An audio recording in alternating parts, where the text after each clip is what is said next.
8월 26일 오늘도 하나님과 함께 하나님의 말씀과 동행하는 삶이 되시기를 주님의 이름으로 축원합니다. 하나님과 동행 어렵지 않습니다. 오늘도 말씀 안에 내가 순종하여서 내가 그 말씀에 복종하여 믿음으로 나가면 그 사람이 하나님과 동행하는 삶이라는 사실입니다. 특별한 게 아닙니다. 나의 거룩한 순종입니다. 이 예레미야에 보면 거짓 선지자와 진짜 선지자 이 두 싸움이 발생이 됩니다. 우리는 거짓 선지자라고 말하면요, 막 거짓말만 하고 막 희한한 말만 하고 그리고 우상의 이 제사장이 되어서 나아가는 사람들, 이 사람을 거짓 선지자라고 말합니다. 그러나 성경에서 말하는 거짓 선지자들의 대표격들은요, 하나님을 이야기합니다. 믿음을 이야기합니다. 그리고 하나님의 뜻을 전합니다. 근데 그 뜻이 내 귀에는 하나님의 뜻같이 들립니다. 나에게는 힘들고 어려운 것이 아니라 그래 마땅히 해야 해 라고 생각합니다. 우리도 일제강점기를 지냈습니다. 이 역사를 되돌아보면 무엇이 하나님의 뜻일까 고민해 볼 때에 우리로 생각하면 이 유다와 바벨론의 관계, 이 관계를 우리가 이해할 수 있습니다. 목사님이 강단에 서서 여러분 우리 일제를 위해서 우리 일본 제국을 위해서 앞장섭시다. 우리 집에 있는 돈도 갖다 주고 우리에 있는 놋도 갖다 주고 우리의 젊은 아들들을 일제 제국을 위해서 나가서 싸울 수 있도록 우리 징집해야 합니다. 자녀들 숨기지 말고 우리 열심히 나가야 합니다. 그러면서 막 일본을 막 찬양합니다. 그러면 그 사람의 역사를 되돌아볼 때 이건 일제의 앞잡이였어 하면서 그 집안 일본 놈들이 일본을 앞장섰던 사람들이야 하면서 손가락질할 겁니다. 지금 예레미야의 형편이 그렇습니다. 육신적으로 생각하면요, 이 예레미야는 매국노입니다. 많은 선지자들이 우리 함께 힘을 다하여 하나님께 기도하고 이 성전을 지켜냅시다. 우리에게는 이 예루살렘 성전이 너무 중요합니다. 이 성전만은 목숨을 걸고 지켜내야 합니다. 그런데 예레미야는 아니요, 우리 바벨론에 항복해야 합니다. 그리고 우리는 그들에게 끌려가서 우리는 살아야 합니다. 집도 짓고 자녀도 짓고 자녀도 낳고 하면서 살아가십시오. 그 하나님이 우리를 구원하실 겁니다. 무엇이 하나님의 뜻 같습니까? 그냥 육신으로 그냥 싹 생각하면 우리가 예레미야의 전반적인 앞에부터 끝까지 이걸 역사를 생각하지 않고 한 단편만을 딱 바라본다면 우리는 무엇이 하나님의 뜻 같습니까? 하나님의 성전을 위해서, 하나님의 이 성전을 지키기 위해서 마지막 피 한 방울까지 바쳐서 싸워야 하고 지켜냅시다. 이것과 여러분 바벨론의 포로로 끌려가십시오. 그 고난을 당하십시오. 그리고 그들에게 우리의 모든 것을 내어주십시오. 이것이 사는 길입니다. 그냥 딱 생각해 보면 예레미야의 예언은 이것은 참 나쁜 것 같고 거짓 선지자들의 예언은 참 좋은 것 같습니다. 이것이 사도 바울이 말하는 육신의 생각과 영의 생각입니다. 육신으로는 하나님을 기쁘시게 할 수 없습니다. 그것이 나 자신을 기쁘게 해요. 영의 생각은 때로는 고통과 고난과 환난이 내게 다가옵니다. 그러나 그것을 하나님의 뜻으로 반응하여 기꺼이 원수를 사랑한다? 어떻게 그게 가능합니까? 원수를 사랑했더니 한 분이 저한테 이렇게 질문하더라고요. 내가 억울한데 왜 하나님은 원수를 사랑하란 말합니까? 이거 하나님이 나보다 원수를 더 사랑하는 거 아니에요? 아니, 원수를 사랑하라 말하면 하나님은 불법 아니에요 이거? 하나님이 어떻게 공의가 있을 수 있습니까? 하나님의 공의가 있다면 저 원수를 쳐 죽인다 이렇게 말씀하고 야 네가 원수를 갚아내 이렇게 얘기해야 하나님의 공의가 실현되는 거 아닙니까? 저도 처음에는 그게 이해가 안 되더라고요. 저를 힘들게 하고 어렵게 하고 그런 아이들이 고난을 당하고 환난을 당하고 해야 그래도 하나님은 살아계십니다. 근데 하나님은 원수를 놓고 기도하고 힘들게 하는 아이를 놓고 기도하면 야 네가 그를 사랑하지 않겠냐? 네가 그를 품어주지 않겠니? 네가 그를 용서하지 않겠니? 이런 응답으로 오는 거예요. 그래서 진짜 이게 뭐야 하나님? 하나님 이게 뭡니까? 하나님의 공의 맞습니까? 근데 하나님은요 원수는 갚는 것은 하나님이 갚아주시는 영역이라는 거예요. 그런데 왜 나에게 그 원수를 사랑하라 라고 말씀하냐면 내 마음 때문에요. 내가 원수를 향하여 칼을 갈면요 내 마음에 독이 나옵니다. 그래서 나를 힘들게 하고 나를 어렵게 하고 나 자신이 나를 해하고 있다는 사실이에요. 그러나 내가 원수를 사랑하잖아요. 그럼 내 안에요 긍휼과 용서와 사랑의 마음이 나 안에 일어나요. 내 세포가 그것을 반응하기 시작합니다. 그래서 나를 살립니다. 미움은 나를 죽이지만 사랑은 나를 살립니다. 원수를 사랑하기 때문에 나에게 원수를 사랑하는 것이 아니라 하나님이 나를 사랑하시기 때문에 나에게 원수를 사랑하라 말하고 있습니다. 27장 8절 볼까요? 여호와의 말씀이니라. 바벨론의 왕 느부갓네살을 섬기지 아니하며 그 목으로 바벨론의 왕의 멍에를 매지 아니하는 백성과 나라는 내가 그들이 멸망하기까지 칼과 기근과 전염병으로 그 민족을 벌하리라. 8절이 9절이요 너희는 너희 선지자나 복술가나 꿈꾸는 자나 술사나 요술가가 이르기를 너희가 바벨론의 왕을 섬기게 되지 아니하리라 하여도 너희는 듣지 말라. 아멘. 내 안에는 어떠한 생각이 들려옵니까? 거짓 선지자와 진짜 선지자의 이 모습을 보면서 우리는 깨달아야 할 것은 뭐냐면 그것은 외부에 있는 것이 아닙니다. 내 안에 있습니다. 이것을 사도 바울은 육신의 생각과 영의 생각이라고 말합니다. 죄와 사망의 법과 생명의 성령의 법이 내 안에서 싸우고 있다는 사실이에요. 희한하죠? 똑같은 말을 해도요 내가 듣고 싶은 것을 듣습니다. 한 세 사람이 이야기를 하면요 내가 말할 때 두 사람은 듣고 있잖아요. 근데 이 두 사람이요 똑같은 것을 들었음에도 불구하고 나중에 어떤 얘기를 들었습니까? 라고 말하면요 내가 듣고 싶은 것만 들어요.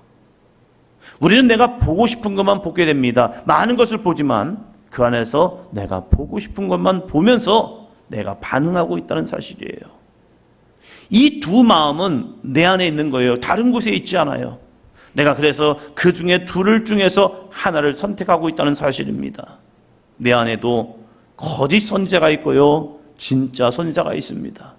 내 안에도 하나님의 말씀이 있고요 사단의 유혹이 내 안에 있다는 사실입니다. 그 모습 속에서 어떻게 하나님의 뜻을 분별하며 나아갈 것인가, 이것이 영적 싸움이죠.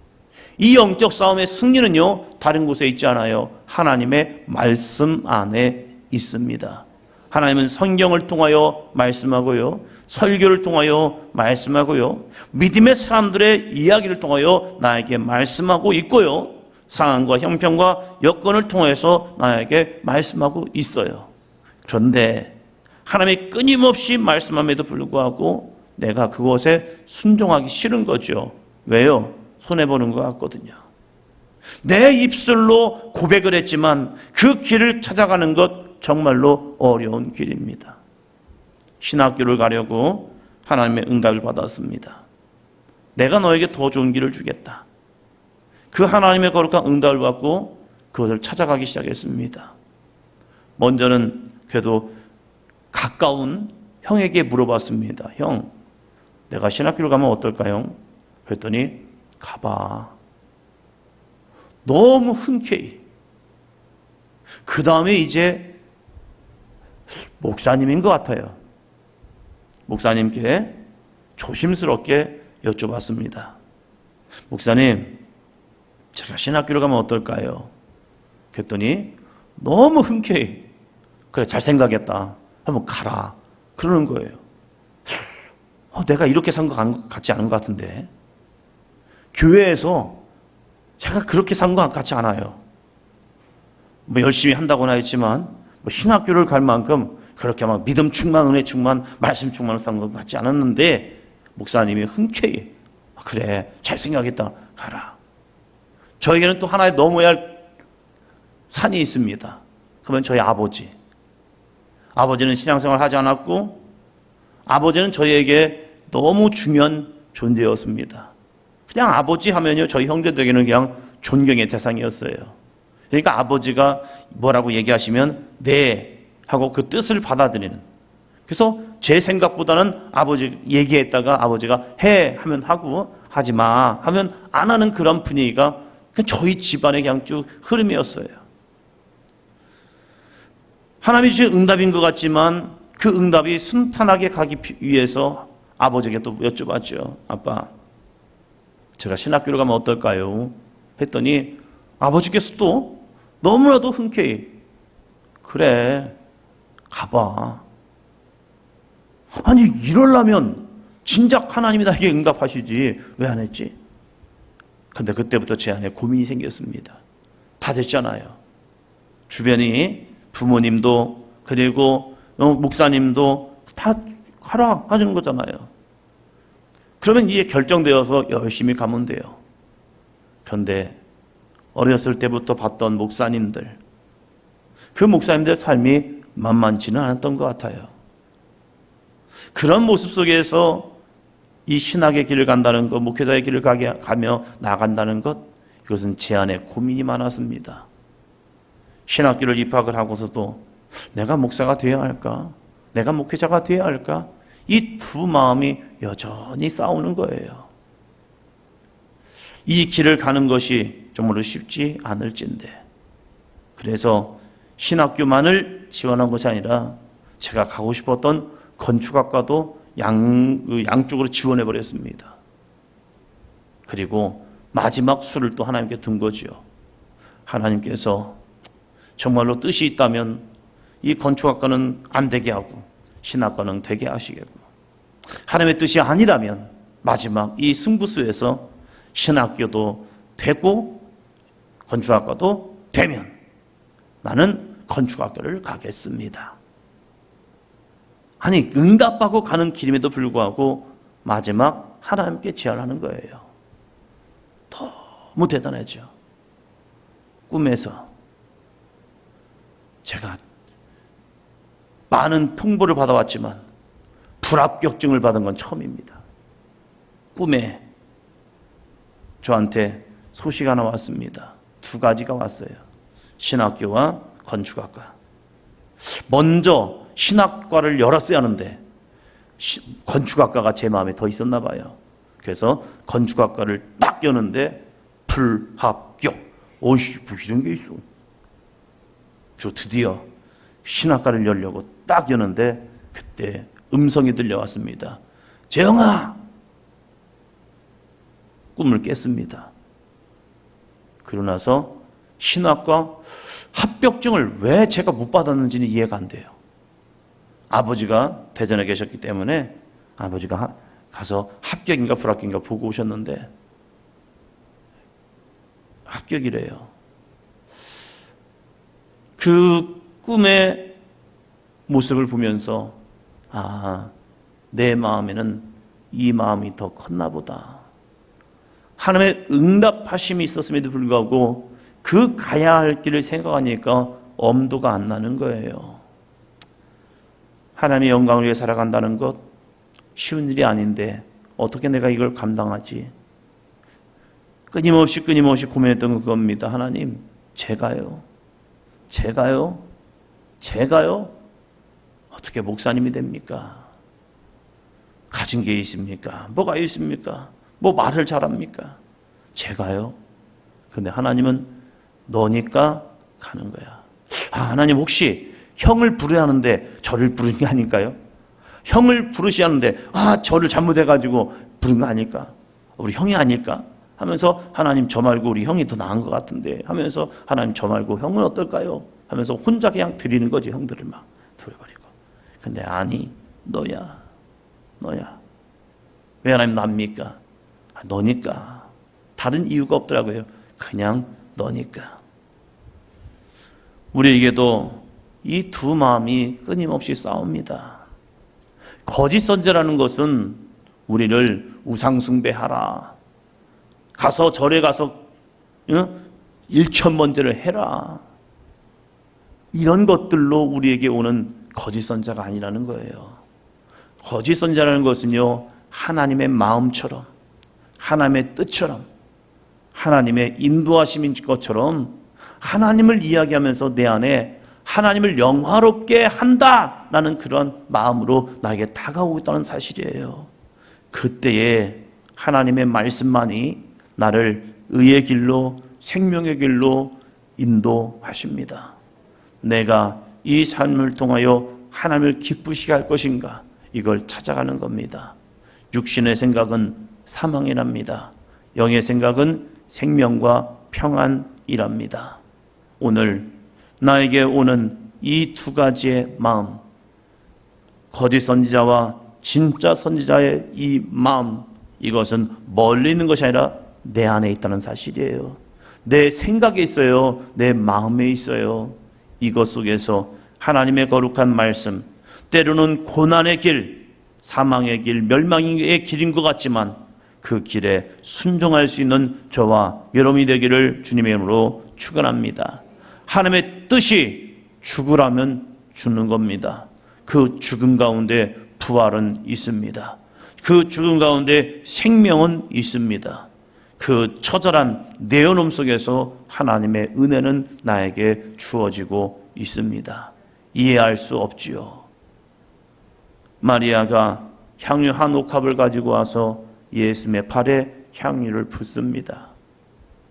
제자들이 반응합니다. 미쳤어. 왜 이 귀한 것을 허비하느냐? 이것을 팔아서 가난한 사람에게 나눠주면 더 좋았을 것을 왜 너희는 허비하느냐? 사랑의 교회가 일이 터지면서 제 안의 마음에도 이런 생각이 들었습니다. 3,000억. 이게 말이 돼요. 교회를 짓는데 3,000억. 와! 그 금액만 생각하니까 이거 미쳤구나 라는 생각이 제 안에도 훅 들어오는 거예요. 왜요? 글을 보았거든요. 비판하는 글을 보았거든요. 그런데 그걸 놓고 그냥 그렇게 얘기했는데 하나님이 저에게 이런 마음을 주시는 거예요. 그들의 헌신이야. 남의 것을 빼앗아서 훔쳐서 하는 것이 아니라 그 교인들의 거룩한 헌신이야. 그 교회에 대해서 헌금 하나도 하지 않는 사람들이, 그 교회를 위해서 기도하지 않는 사람들이 입방아로 사람들이 그들의 잣대로, 이성적인 잣대로 그것을 비판하고 욕하고 있는 거예요. 하나님의 성전이거든요. 하나님의 성전을 위해서 그들이 헌신하는 거거든요.